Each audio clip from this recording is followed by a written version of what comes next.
What is up, guys? My name is Giovanni Grande. Welcome to the channel. Now, let's see. Today's a beautiful day here in Japan. The weather is nice, the birds are singing, spring is here, and summer's almost coming.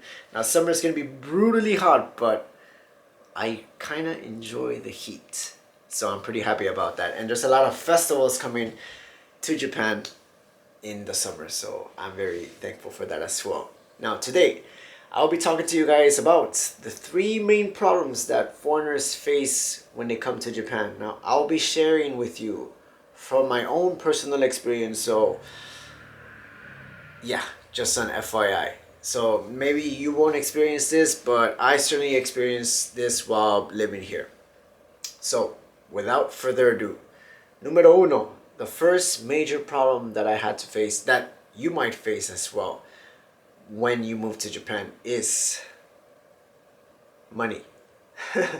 Now, I came here to Japan as an ALT, an assistant language teacher, and it's pretty much just teaching English to like small kids, maybe high school students, middle school students.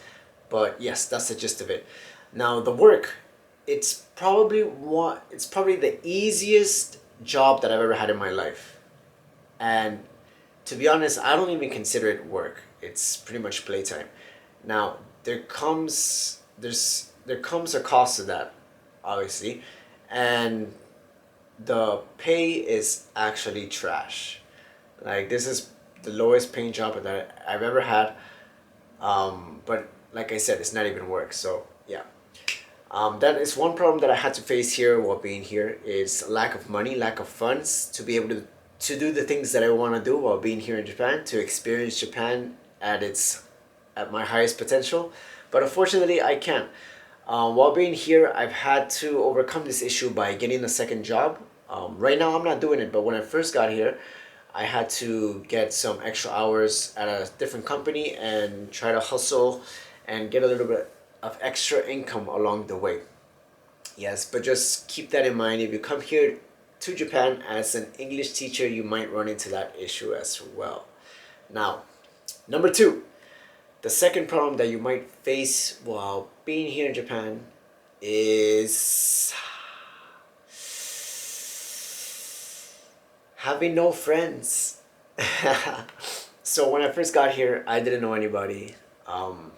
So I had to really try and force myself to meet people while being out here. Now, I'm naturally, I wouldn't say I'm an extrovert, but if I need to, I can talk to people fairly easily. But being here in Japan as a foreigner, it's a totally different thing.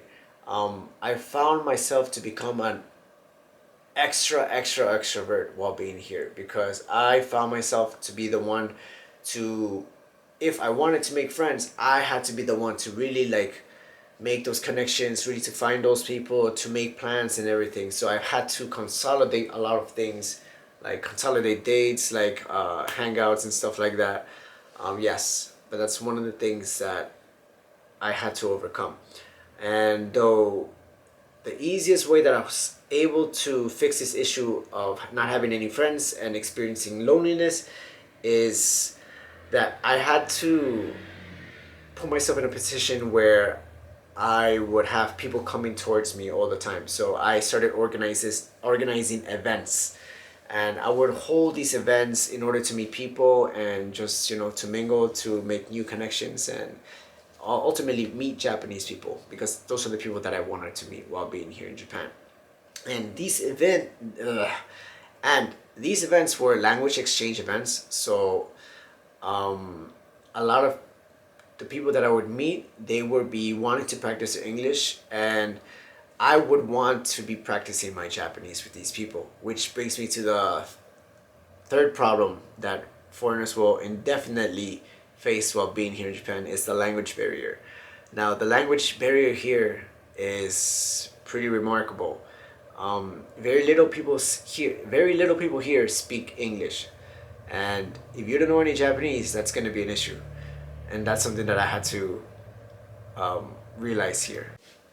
But yeah, I would hold these events in order to practice my Japanese and meet a lot of people. So that's one way I was able to resolve my loneliness, and also my language ability, my poor language ability. Now, I was studying Japanese since I got here. I want to say that maybe like after maybe 5 months since I got here, I really started studying Japanese. And before that, I was kind of like just dipping my toes in the water, just like using Duolingo app. But if you're really trying to learn the language, that's not gonna work for you. You really have to like, I don't know, get a textbook and really, really, really like study, because Japanese is pretty fucking difficult. Um, yeah, but the language barrier is intense. Just keep that in mind. I recommend anybody that comes here to Japan and is gonna be planning on living here for a while to really, really study. Just study. You don't have to know any Japanese before coming here, but when you get here, try as much as possible to give yourself the opportunity to study and to practice speaking Japanese, because it's not just a necessity. It's actually like if you want to experience Japan for real, you have to know the language. So those are the three things that I wanted to talk to you guys about. I also wanted to talk about what life has been like since facing those problems and try to overcome those problems. The money thing I still struggle with, because I try to invest my time where I think it needs the most attention. And sometimes I would sacrifice the lack of money to experience something else.